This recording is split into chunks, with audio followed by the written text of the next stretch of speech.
Good morning and welcome to Coffee with Dan.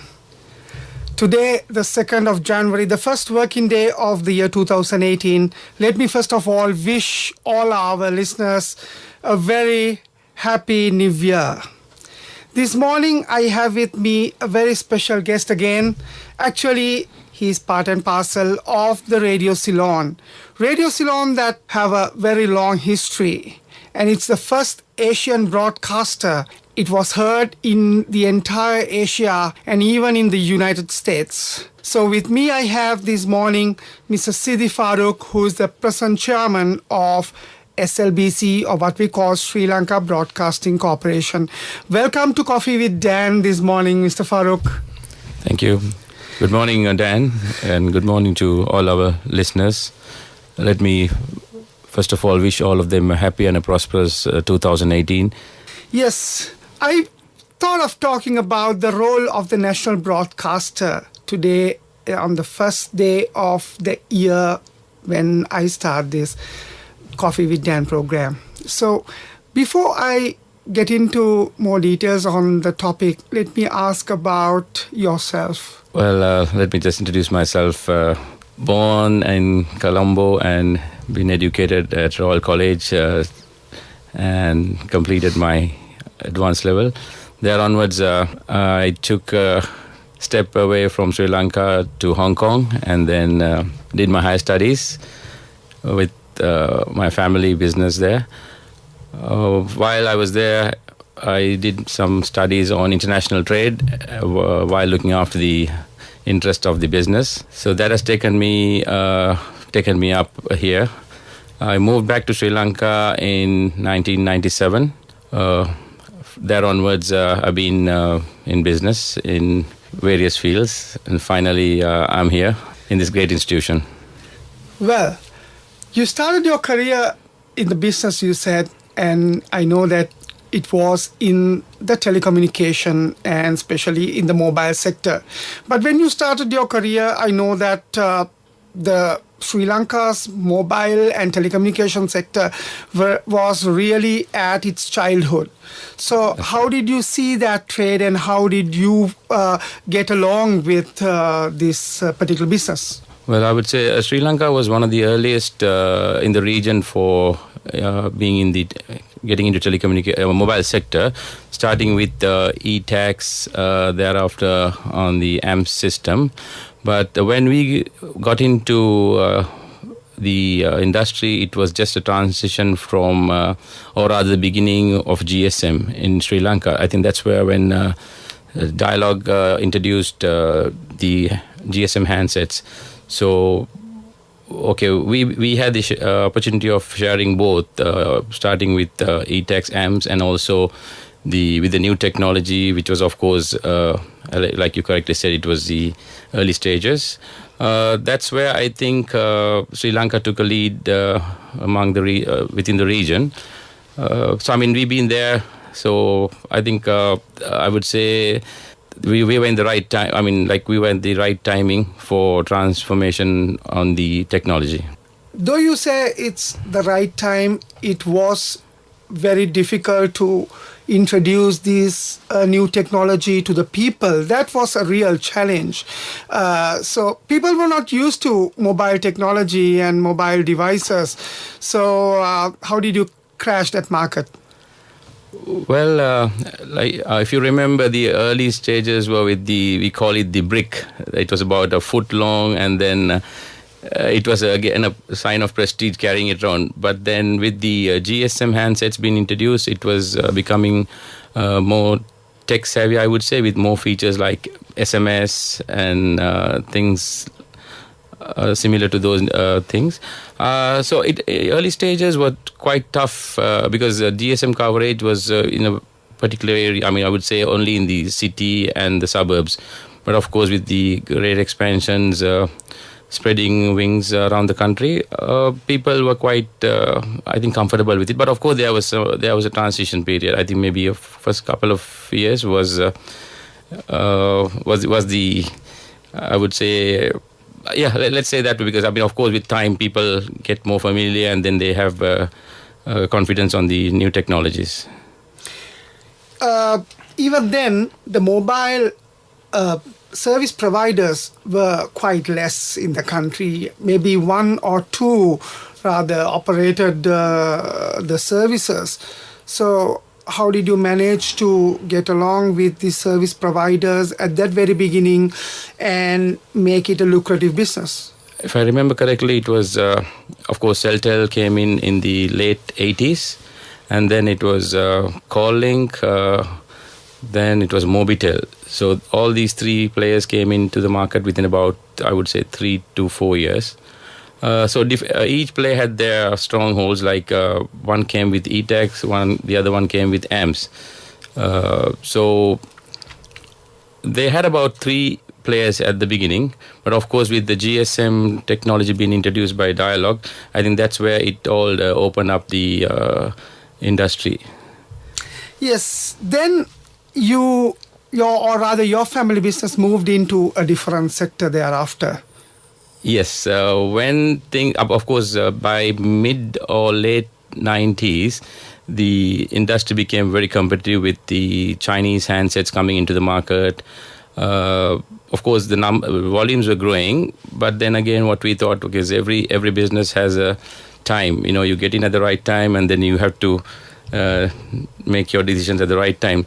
So with that, especially since I was, spending more time in Sri Lanka, what we thought was, with our country developing, and the next sector was the energy sector, which we thought to step into that. Yeah, you very correctly said that when there is a time to start, there is a time to move on and then shift to a different sector. Like the famous Richard Branson says, let's screw it, let's do it. That's so when you talk about shifting to the energy sector, what sort of energy sector were you were interested? We initially started with the mini hydros. Of course, then again, Sri Lanka was one of, I would say, in the region, was one of the pioneers in mini hydros. Also, we had a lot of resources, I suppose, and I think Sri Lanka introduced the first mini hydro site was in 1993, if I remember correctly, and it was one Dr. Gunasekera, his son happened to be a classmate of mine. So I think from there onwards, the private sector drove the industry quite well. So, I mean, we almost entered at, I would say, the mid or the latter part of the industry. So that's where we got into the hydro sector. But by that time, we had the Mahavali project. Mahavali Authority had several mega hydropower plants like Victoria, Ramdenigala and so forth. So how did these mini hydro systems grow in? Actually, Dan, the Mahali they are the mega hydros. I think which about 40% of our energy contribution to the grid. But the mini hydros are generally, which is small, less than 10 megawatts per site, and most of them are the tributaries of Mahavali. Then again, so there is a lot of potential, in a place where before it gets into the mainstream, so the water can be tapped, and then you can generate power from these small tributaries, which I would say at the moment we have about 300 megawatts being contributed to the grid from the mini hydro sector, and about 135 plants, if I'm not mistaken. And there are a few companies who's aggressively driving this industry in Sri Lanka at the moment. I understand that when you started this energy business, it was also at a very childhood stage in Sri Lanka. And so how did that develop to what the industry is now? Oh, well, we got in somewhere in the mid-age. And now, unfortunately, it is saturated because we have, minimal number of resources in Sri Lanka, and most of them are being utilized now. So I think From my knowledge, most of the companies who in this trade now, they are like looking at countries like the Uganda, Kenya, and then also in our region it's Nepal. So because they have bigger sites, basically going up to about 10-15 megawatts. So I think I would say now we are somewhat peaked the industry in Sri Lanka on mini hydros. Of course, there are other renewable energy sources that we are looking into it. With your expertise in this energy sector, how do you see the future energy security in Sri Lanka? In my view, the next best would be for us is the solar. Currently, the government has taken some broad steps to look at these sectors. In my view, I think the solar is the next best way. So, and also we have other sources like wind and biomass. So I would reckon within the next 2-3 years that the government will have proper planning for us to utilize these untapped resources. Siddi, before you became the chairman of Sri Lanka Broadcasting Corporation, or what we call the SLBC, you were also a board member of the present board. So what made you enter the broadcasting services? Well, I've been having interest in the media for quite some time. Of course, I've been serving in 1 or 2 companies. Then this was when with the new government, minister had appointed me to the board, which I had a fair knowledge of the operational side and then some insights of the institution. While I was involved in some operations and we were looking at some restructuring of these provincial radios, so I thought, okay, it will be, every citizen of this country should, contribute in his own way. So I thought, okay, let me just do something for this great institution. This morning in Coffee with Dan, I have Mr. Siddi Farook, who is the chairman of Sri Lanka Broadcasting Corporation, SLBC. Radio Ceylon was born in February 1925, nearly 100 years ago, and it's the first Asian broadcaster that was heard in almost all parts of Asia as well as in the United States. So Sri Lanka Broadcasting Corporation has a very eminent history, and it's famous for its broadcasting of various programs and in several languages as we have in Sri Lanka. And today we are talking about the role of national broadcaster in Sri Lanka in today's Coffee with Dan. So turning to our main discussion, Siddi, let me ask you now, how do you see the future of SLBC with the new technology coming in?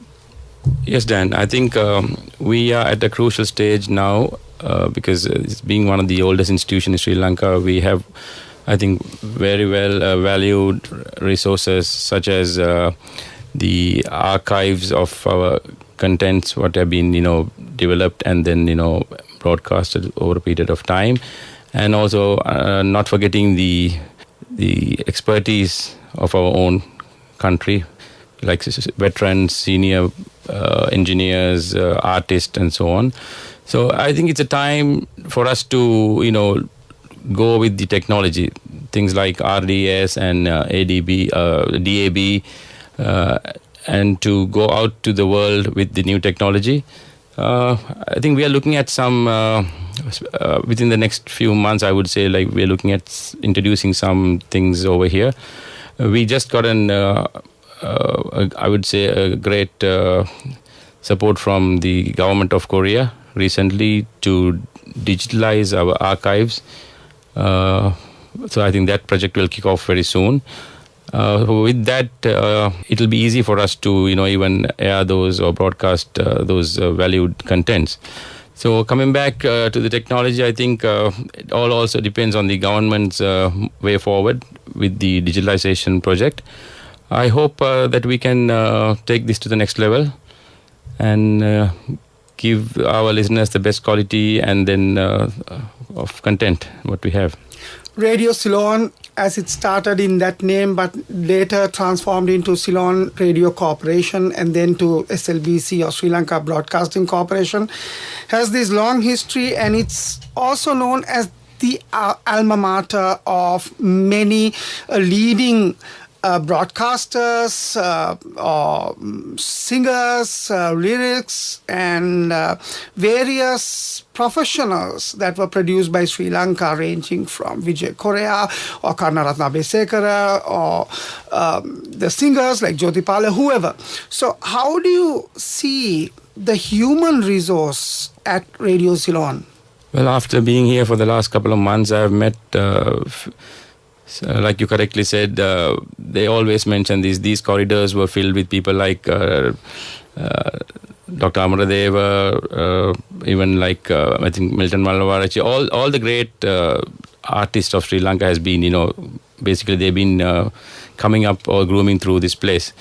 So I still feel there are some great of course there are great artists around who even perform. I still remember, I think as soon as I came, it was one of my first shows. Who was that? I have seen them like when I was about a kid. I think Mr. Edward Jayakodi. So in fact, I was relating recently at a dinner, I was saying that he still looks the same. So I mean, we have some memories of these great artists. So I think we still have a lot of untapped resources here, which I feel that, we can utilize them and then make this institution a great one. Over the years, private media stations have come a long way competing with the national radio. But, when it comes to the coverage, National Radio or Radio Ceylon has the widest coverage in the country. It can be heard in any part of the country. So now you talked about the substations that provincial stations that you are running. So what are your plans to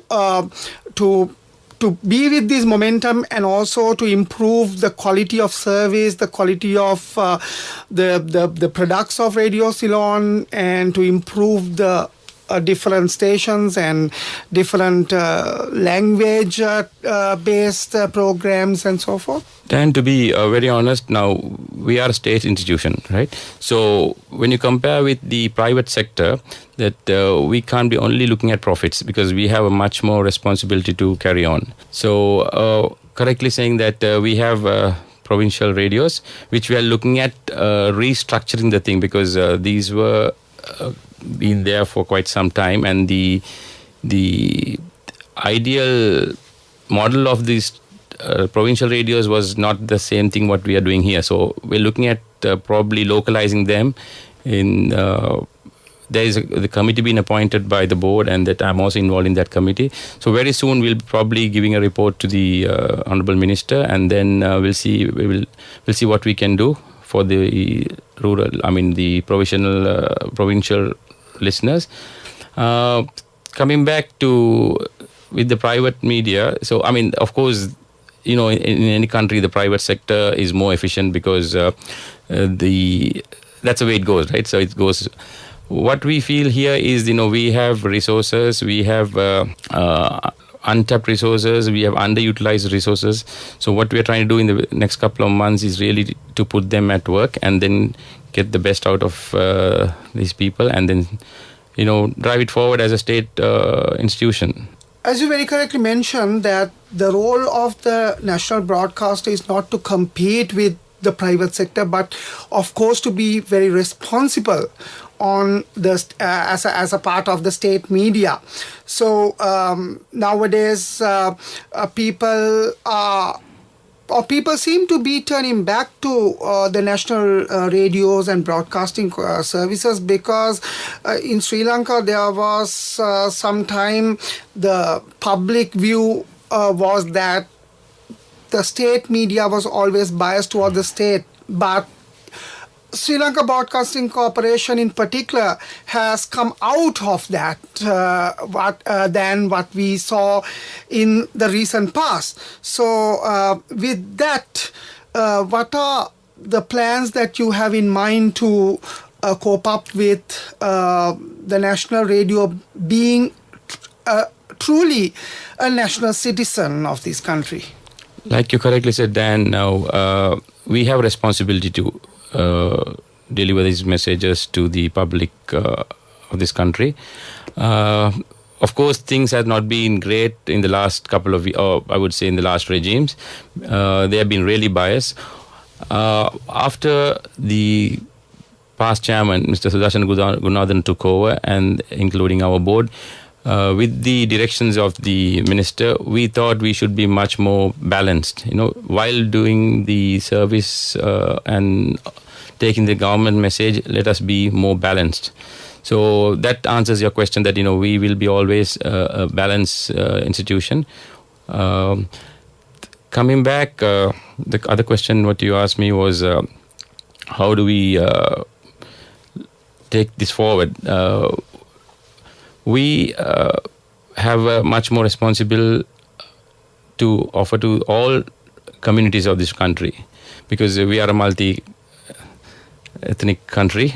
We have gone through a very bad patch in the last 3 decades. So keeping that in mind, that it's our responsibility to keep this institution a multicultural one, maintaining all values of all religious and cultural groups and communities. So I think we will take the same message across, and then we'll take forward.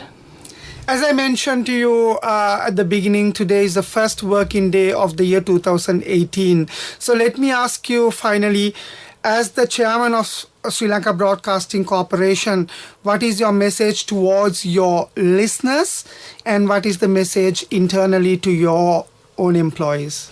Yeah, first I would, for the listeners, I would say that, you can expect definitely our cultural values and our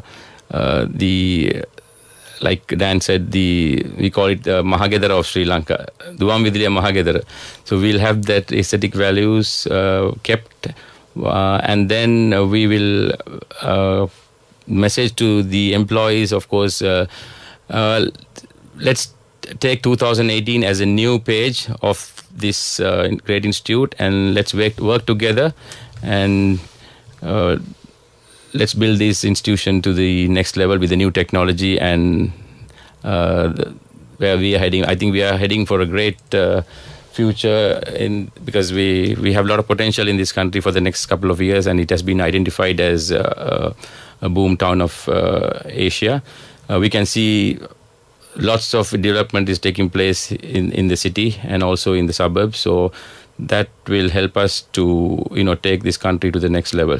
So this morning in Coffee with Dan, I had Mr. Siddi Farook, who's the chairman of Sri Lanka Broadcasting Corporation, or what we call the Radio Ceylon. Siddi Farook is a royalist and educated in Hong Kong, and started his career in telecommunication and mobile technology, then transformed into the business of energy, and presently he is the chairman of Sri Lanka Broadcasting Corporation. Today in Coffee with Dan, we spoke about the role of national broadcaster. Thank you very much, Siddi, for being here in Coffee with Dan this morning, and all the very best for a brighter future. Thank you very much, Dan. Thank you for inviting me on the first day of 2018. And let me wish all the listeners a very, very happy New Year once again.